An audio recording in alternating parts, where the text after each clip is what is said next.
Today we have Ann Leary. I'm so excited. This is a book club pick of mine. I'm obsessed with this book. I've tried being nice essays. Congratulations. Thank you, Zibby. So awesome. Thank you so much. I really appreciate it. I'm so excited that you picked my book for your book club. It's awesome. And it's very exciting now to be on your podcast. This is my first actual interview for this book. So what better person to do it with? Oh, perfect. Thank you. So first of all, I saw the cover and the title and all of it, and I just got it right away. And I was like, I'm going to love this. This speaks to me, as it will for so many other people. Tell listeners what this is about. Okay. Yeah. So this is an essay collection, and I usually write fiction. And so, but these are some essays that have been a few have been previously published, and a few were actually prompted. I had a blog years ago that doesn't exist anymore, but I still had, so I had some of the things I blogged about, I used as prompts for these essays. But the title comes from the title essay, which is called I've Tried Being Nice. And it's about a little dispute I had with one of my neighbors and her dogs coming on our property. And, and I'm a lifelong people pleaser, as I think a lot of women are. And I finally reached a certain age where I realized everyone doesn't have to love me more than anyone else. I can live with people being like slightly fond of me or even like wholly hating my guts. I don't know. That I don't know if I can live with. But I did have a dispute with my neighbor one day, and it ended up, I drove up to her in my pajamas in my car while she was walking her dogs, rolled down the window. And after many encounters with her where I was like, oh, hi, it'd be so nice if your dogs weren't on my property, finally I rolled down my window and said, look, I've tried being nice. And the response from this woman, it was as if I had like pointed a gun. She was kind of staggered backwards and she started, panicking a little. And I realized what a powerful thing it is to suddenly stand your ground. But the rest of the essays, there are that theme of, kind of trying to get along with the people, trying to have everyone, pleased, and also reaching a certain age. They're kind of throughout the essays, but the essays touch on everything from, taking ballroom dancing lessons with my husband to empty nesting. And I write a little bit about my childhood, about my growing up. And so, I had fun writing the essays. And so I'm so glad that you like them, and that I'm hoping others will too when they read it. You start off with this scene with the dogs and being nice, and then at the end of the collection, you get to a point where you and a friend are sort of talking about this tennis companion, your doubles, and oh my, you're so funny. And I play tennis, and this was like the funniest scene ever. And then you're walking with your friend, and you're like, I think I've realized the problem. I'm just too nice. Yeah, and I totally believed that. I had been, at first I had been savaging this other tennis player to my friend as we were walking. She's a cheater. She's a poor sport. And then I said, Kate, I think my problem is I'm just too nice. And she, for some reason, just was doubled over in laughter. I couldn't breathe. And I was like, what? I thought something, crazy had happened that I hadn't seen. And it turned out she was laughing at me because she was shocked that I thought I was too nice. Apparently one of my problems, one is not that I'm too nice, according to my friend. But yeah, that was funny. I wrote a tennis essay for the Modern Love column, yes. And that's in this book in a longer version. And I do write a little bit about tennis. And I do think you can find out anything you want to know about a person on the tennis court, probably on the basketball court, any kind of area where you're in competition, you kind of see who a person really is. Totally. Right? I fell in love with my husband on the tennis court. Oh, how sweet. Oh, I love that. He was actually my tennis pro. Oh, we can go into that. Yes. Wow. I can, off camera. I bet you're really a good tennis. I'll never play you. I play all the time. I'm the worst tennis player you've ever seen. I can't. No, if you're playing that much, you can't be that bad. I just can't get better at tennis. I disagree. I'm sure you've gotten better.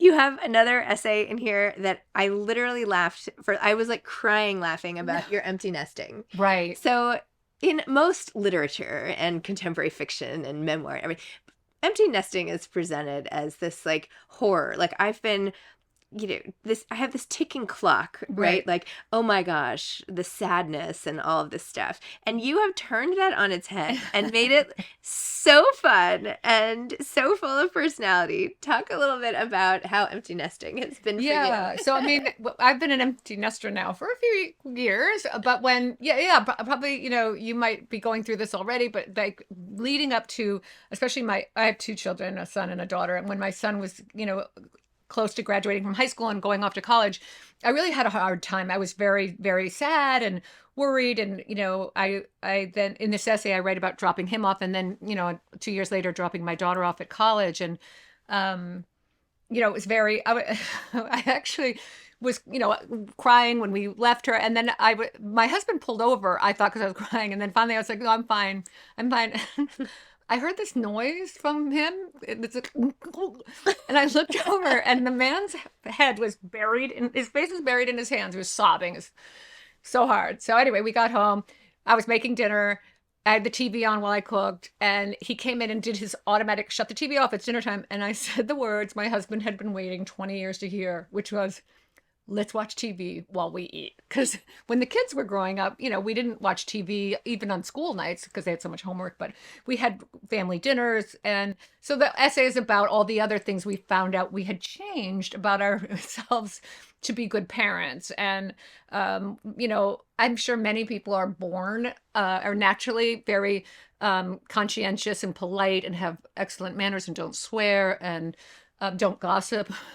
But we're not really like that. But we had to act like that for 20 years because we knew our kids deserved better than us the minute they were born. And so, we didn't swear in front of them, and we, had nice meals and family meals. And then within days of them being gone, it was like a hedonist temple. We were like eating in front of the TV with our hands. Like, we didn't say, could you please pass the butter? We'd just like lunge for it. And, our kids couldn't bear, I'm sure your kids are the same. Like, if my kids saw me in my underwear, they would, make throw up noises. And, I like the first couple of weeks, if I'd go to the laundry room to get my clothes, I'd be like, covering myself. But, I realized the one person in the house that liked to see me in my underwear was like running up the stairs.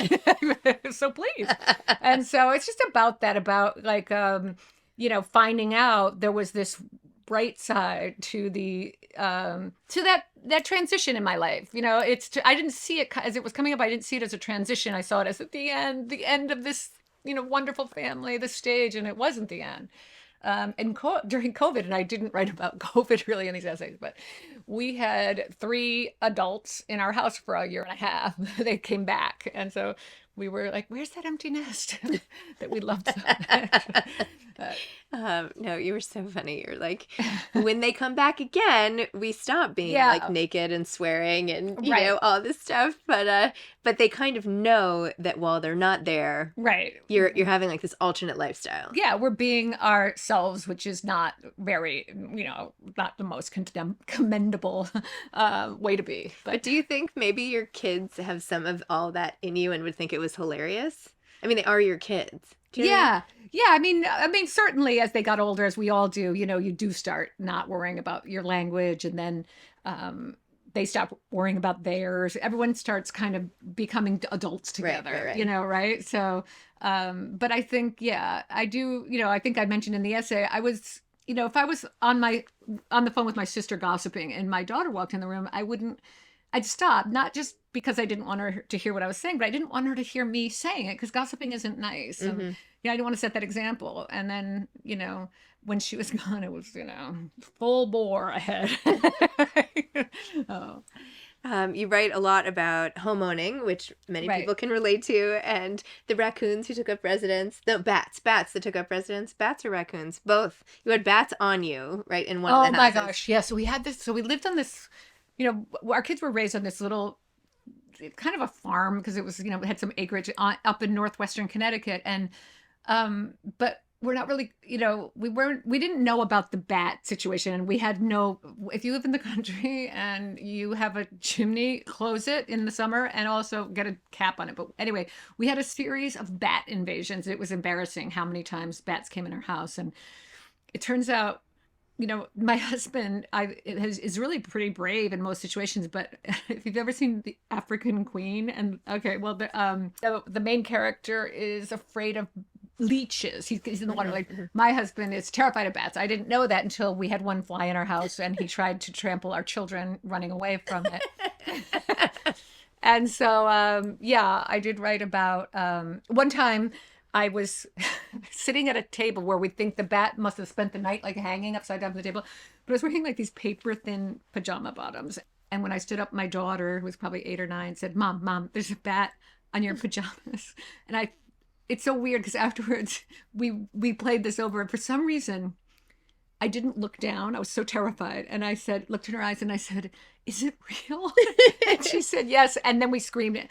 I looked down, and like, bats, they have this like half human, half pig face, and they kind of smile in this like maniacal way, and they're horrifying. And so I, ran through the house, and oh my gosh. Yeah. So we had, so I wrote about that, and then, it also kind of, there was sort of a Grey Gardens component to that. Yes. And then when you left that house and you were moving out, that was also sort of this bittersweet moment. Yeah, it's so funny. So I usually have, since I write fiction, usually actresses narrate my books, but I was the narrator of this because, as you know, if you write a memoir or you write, it's better to have the author read it. But embarrassingly, I kept getting choked up, actually, with that chapter and another one. And the poor guy who was producing it, he was like not moved at all. He was kind of like, can you stop doing that? I was like, why am I getting choked up at my own thing? But it was leaving this, we needed to downsize, and we wanted a smaller house, but we sold it, and it was kind of bittersweet. But the great thing was, then we love where we live now so much more. And I wrote about that too. We bought a house from a woman who's a big gardener, and she had a little lean-to greenhouse attached to the house. And I've never known anything about plants. And now I truly have an indoor jungle. My kids and my husband think there's a problem. I'm a plant hoarder. But the house kind of made me want plants and made me find another thing I love, which I have many things I love, many hobbies, but that's a new one. The end of that chapter actually like made me cry. When you end it with Edelweiss, let me see if I can. A member of the family of the person we bought the house from wrote Edelweiss and wrote many famous songs for musicals. So this is the end of that chapter. You said, I had Googled Mrs. Emery when we first moved here and was pleased to learn that her father had written the song My Funny Valentine, which our friend Julie sang for my husband and me at our wedding. But now I wanted to know about Linda Rogers Emery, not her father. I read a few interesting profiles written about her and her obituary. I discovered that Mrs. Emery was loving and giving. She was philanthropic and creative, but she also struggled, as I have, with shyness and bouts of severe depression. Some quick math revealed that she moved here when she was about my age. The trees, the flowers, the gardens, and the greenhouse that lift my spirits each day had creating them lifted hers. I'm not into musicals and show tunes, but I heard the Rodgers and Hammerstein song Edelweiss around Christmas time last year. I was in my happy place, the local plant store, just browsing. The tune stuck with me. It's one of those songs that takes root. Later, I was singing it as I tried to rearrange some plants on my greenhouse deck to make room for my laptop. Like I said, I'm not really into spirituality or show tunes, but I got a little teary as I hum-sang to all my green darlings, my tender foundlings, and to the spirit of Mrs. Emery too. Blossoms of snow, may you bloom and grow forever. Aww. My mom used to sing me that song going to bed. Yeah, it's a really beautiful song. So yeah, they were playing when we were looking at real estate. I'm a real estate junkie. One of my books is about a real estate broker. Yes. And I love real estate. I show up at open houses. We're not in the market. That's literally part of my novel. I have to say, yeah, she has like a whole secret Instagram thing because she goes to open houses all the time. At Open House Bandit. I'm like obsessed with going to open houses. Yeah. I don't want to move. I just want to see everyone's house. Me too. Like when I came in, I was so excited to see your house. But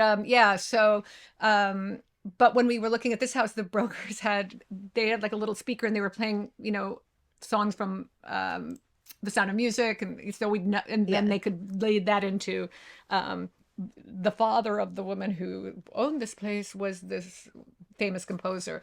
And it didn't enter into our decision to buy the house at all. But it does, once you know something about that, it does kind of influence you. And I did write, one thing that was exciting about this house is we moved in the winter, and in the spring she was such an avid gardener. These beautifully planted perennial beds started to bloom, and she had orchestrated them, and almost like a choreographer. It was like in the early spring we had the daffodils, and then when those would start to die off, these irises would bloom, and it was almost, it was like, enter stage right, the lilies come, and then these go, and there was there were these beautiful big pots on the patio full of dirt, and I thought, they should have really, why did they leave us pots of dirt? I don't like, now we have to move them, but I'm glad we didn't, because she had planted even those with beautiful perennials that, it was like a beautiful surprise. She had died before the estate sold the house, so I just felt a connectedness to her through that, and that kind of inspired me to explore gardening and planting. So oh my gosh. Yeah. So your novels, The Good House, which you referenced already and which became a movie, which I saw, which was amazing. Oh, thank you. Sigourney Weaver, all of that. And also The Foundling, which we talked about on this podcast before. Thank you. Yes.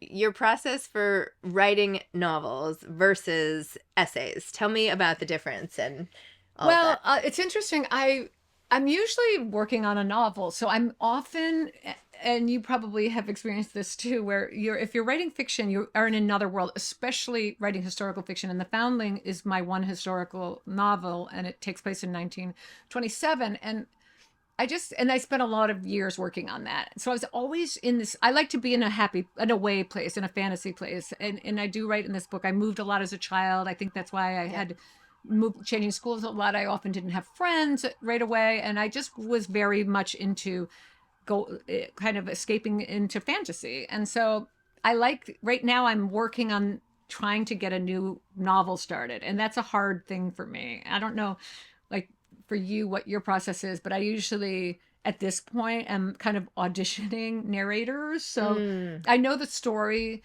of, I don't know completely the story, but I have an idea of the story, but I'm not sure who should tell it. And so, for example, The Good House, originally there was the main character was supposed to be this woman, Rebecca, and I would write it.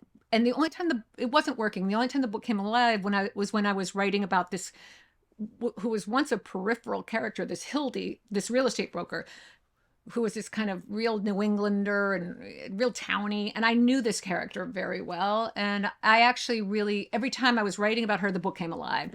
And then finally I realized she had kind of hijacked that book. I was like, okay, you tell the story then. Wait, but whose point of view was it from originally? It was actually kind of a close third person. So it was about this other, Rebecca, who was the one who was married to the rich man. And so anyway, so then the story became about Hildy. So I'm hoping right now I have many failed auditions of characters, but that's how I see it. It's sort of, I know whose story it is if I can find that I understand a character well enough that they can, do anything, and I would know how this character would react, kind of thing.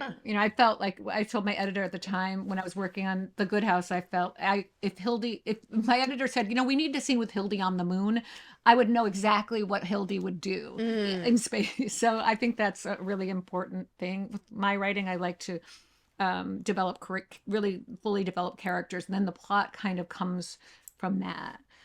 What about you? Do you write, like, do you plot out? Do you like? Yeah, because I've sold the last 2 novels on proposal to my editor, so I have to do like a 60-page thing with like. It's hard to sell novels on proposal. Yeah, I don't know. I need the, but then I go off the outline. Right. But I start with the person. Right. And the story sort of. Actually, that's not true. Is that true? No, it's not true. You but start the idea and the person are like interlinked. Right. Like, I guess you could tell the story from some other perspective, but not really. Do you outline, and then do you know how it's going to end usually? Okay. Yeah, that's key, I think. I often don't. You don't know how. That's what I struggle with. And it's good to know where it's going. I know at some point, but I often, when I'm starting, I don't know. And sometimes I have an idea for an ending that ends up not being the end. Well, I changed it too. Yeah. Sometimes it changes. Yeah. Sometimes. I mean, I've only, I haven't done the books that didn't work didn't have an outline. So Ah. I've decided that having an outline is probably helpful Yeah. for me. I think it's very important. I think also, I haven't written 8 million novels like other people who are like know how to do it like the back of their hand. So I feel like I need these color by numbers sort of steps. Yeah. So. You have to feel your way, and each one, I think you get a little better, and things that were hard get easier, I think. So, like, where should people find your essays? oh, okay. Where, where's... Yeah, well, so some of these essays were previously published. Right. I have a couple were in Real Simple. Real Simple I don't know, do they still have great essays? They used to have people. I loved Real Simple essays because it's a beautiful magazine, but the personal essay was the only one. Mm-hmm. I don't know. Yes, I always like that. So Yep. a couple of them were in Real Simple. There was the Modern Love piece. There were a couple that were in anthology. Somebody just asked me if I'd write for an anthology, and so I got permission to reprint those. But most of them are original, and they really were kind of. I wanted to keep them within this kind of theme, not really too closely connected as a theme, but just of reaching a certain age, finding out who I really am, and feeling I can claim this space as my own, and I hope you like me. If you don't, I will die. No. Are there any like germs of ideas for stories that could be part of the collection but you didn't write, or that you decided not to include? Yeah, I actually have one chapter about my dogs. I mentioned my dogs, but I've always thought I should just do a memoir of all our animals, because my husband and I and my kids, we're all just animal nuts. We've had a lot of pets. Right now we have 4 dogs.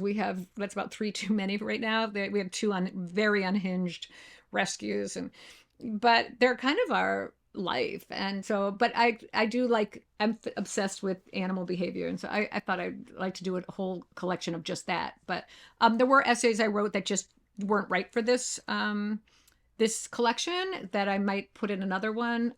So yeah, but I tend to as far as where I'm writing this, so I usually write on my bed, like propped up like an otter, like with my computer on my chest, and I just find it comfortable to write like that. I like to write really early in the morning, so I get up between 5 and 6, and I'm really the brightest then, and the most confident. And then as the day goes on, my confidence wanes until I actually, if I look at something I wrote, my face turns scarlet and I want to die. And then the next morning it looks fine again. So I write at home. But this book, I wrote in my local library, much of it. We have a great library in my town, and I wrote there, and one to have quiet, but also they do have internet there, but it's very embarrassing to be shopping on Amazon in the library. Like the people who work there, I've done events there, so they know I'm an author. So I just don't I just work because I don't want to be seen like buying, sneakers or bathing suits for my daughter, and in stupid places that I like to go on the internet. So I think that's why I liked writing this in the library. And I love libraries. So. Plus, now you can say you wrote it in the library, and that sounds good. Yes, yeah. So you sound very scholarly and literary. It makes the book sound smarter. Yes. Yes. Instead of writing it, in my bed like an otter. Not quite as literary as one might think. So for the book club members and people out there who are reading the book, what should they know sort of going into it? Let's just say they haven't started it yet. Is there anything you want what do you want them to take away at the end? I hope people will find it relatable. I think that it is, I hope they'll take away, well, many things, but one thing I think, the people pleasing is something I kind of go back to. Some of it comes from, just growing up a certain way or during a certain era. And also, there's a lot of alcoholism in my family, and I'm in recovery, and I've written a lot about that. I actually write an essay about that in the book. But a lot of people pleasing is about, alcoholism. And when you're actively drinking, you just, you're kind of in this spiral or in this cycle of like shame, then wanting people to like, and anyway, so just kind of vestiges of that remain when you stop drinking. So that was part of it. And yeah, but I think anyone I talk to about it, people relate to that, especially women. I do think, and I actually have read that women, we are kind of wired from primitive times to want to engage with other women. And, you know, that's why women like look in each other in the eye, because in, you know, when we were kind of tribal, primitive people, we would, need the other women to like us because our children would be safer, and men needed to go and hunt and they didn't need that. So I think some of it just is natural. And then, but once in our modern world, it's like one of those many things in human behavior that we, you know, it's like why we don't have a tail anymore. Like we need all the women to love us so much, but we do. I think it even goes back to tennis. When I play tennis mixed doubles, I've noticed men, I'm always like looking at the people's faces, right? Across the court. Yep. And I should be looking at the ball, you know? Men look at the ball because they're kind of hunting and motivated. So and anyway. You mentioned about women saying sorry. Like I'm always like, sorry, right, sorry. Right. And men are just like, whatever. Yeah. So there's this kind of thing, I don't know. And then I didn't touch on Karens at all because you know, but there's this fine line, you know, you don't want to be a total like kick me Charlie, right. You know, here, but like there's so much, and maybe because of the internet it seems like there's so much more, but there's so many very entitled people who should be more people pleasing, more considerate. You know, there's a fine line. So I certainly wouldn't want to be a person who is inconsiderate, but I want to. It's kind of a waste of time when one does apologize too much. It kind of it can get in your way a little bit, and people find it like, can you just, you know, it's like the dog that is always kind of trying to get you to pet and stuff. Yes. And I should have mentioned the whole section on, you know, when you went to the resort and you had the drink with a little bit of rum in it, and you're like, maybe I can do this now after all that time. Maybe it was just a cult, and you know, blah blah blah. And then you're like, oh no, wait, this is why I can't do this. Have you read Drunkish by Stephanie Wilder Taylor? No, Drunkish. I can't believe it. I usually read most drinking memoirs, but no, I didn't. It came out this past year. I'll see if I have a copy here to give you, but it's sort of similar because she's like, oh no, I can do it. Right. Like I can get away with this. Right. And it wasn't until she's like, well. Yeah, now I remember. Yeah, it's funny. So my editor, when this book was, you know, in the process of being editing, she said, you know, there's a whole thing now of, it cracks me up to even say it, of people being sober curious. I know, it's so funny. And I was like, wait, what? I'm like social drink curious. I want to be a social drinker, and that's all I've ever tried to be. And most alcoholics, we want that. And it's, you know, most people, you know, get drunk every now and then, like they have their evening drink, and we want to be like you. But I, you know, I was born, you know, the first time I drank, I had a full blackout. It just, you know. So, yeah, but that essay was, I did try to become a social drinker after 14 years of not drinking. And then it was a failed experiment. And I don't drink anymore. And now it's been another 14 years of me not drinking, or longer of me not drinking again, which I'm a very happy person when I don't drink, you know, day and night. I'm just, yeah. Excellent. So. Okay. Well, Ann, thank you so much. I've tried being nice. One of my favorites. Laughed so hard. I'm so glad. So, I mean, everyone is going to love this book, and people will be passing it around. I can just feel it, you know, like a deck of cards. I hope so. Congratulations. Thank you, Zibby.